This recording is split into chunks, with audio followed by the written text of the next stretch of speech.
trying out a new virtual marathon app. Bonane Zuke is preparing to take part in an international marathon, but unlike previous events, she'll be running her own route in her own city. If you don't actually try to participate in the virtual runs, chances are your mileage on the legs is going to be low, especially for those people who still want to do the comrades next year. So the virtual runs, at least you've got a goal that you are working towards. If I compare to last year's Cape Town Marathon, it's totally different. There won't be any vibe anyway as compared to the normal race. With social distancing regulations, races like the Cape Town International Marathon can't take place like they used to. So on race day, the runners use an app created by the event organizers to track their progress.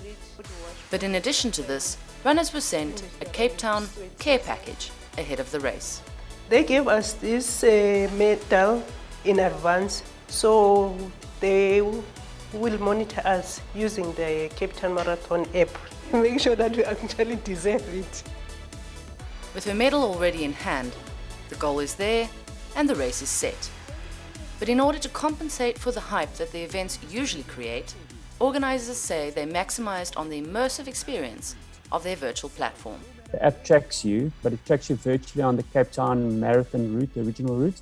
And as it tracks you, you get to certain points of interest. The app then tells you about it, but also in a quite nice, fun and vibey way, and brings a surround sound or the sound that you would have experienced.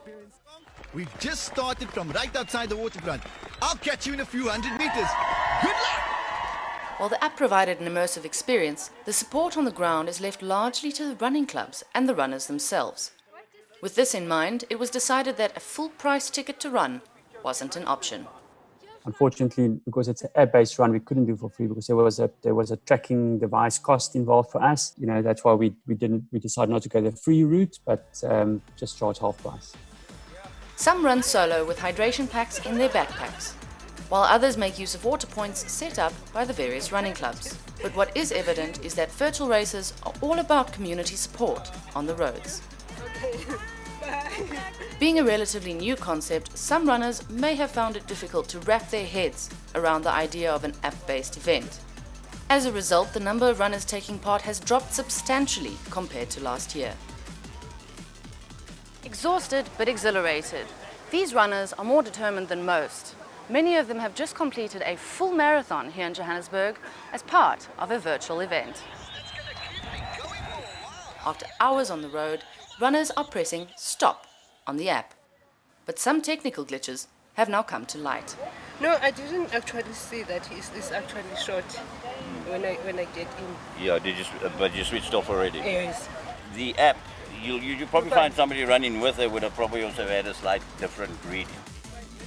Overall, we found about 85% of the people's apps worked 100% fine, and the audio experience and the tracking and everything was 100% correct. And then some we just can't explain why the app just stopped tracking. So, 300 meters or 400 meters on a marathon is 1%. And, we're happy with that, and we accept that as a full result.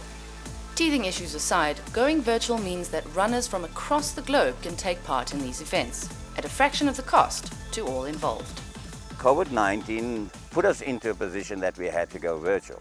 But there were a lot of benefits to going virtual. Putting on a real-life event is labor-intense and so forth. Whereas if you have a capped event, it reduces all that, and you have the virtual side of the event without too much effort, and you could also still pull in a decent return. I think that's going to be the way of the future. While runners may miss the excitement of the crowds, it seems that virtual race experiences are here to stay for quite some time. Jessica David Fraser, BBC News, Johannesburg.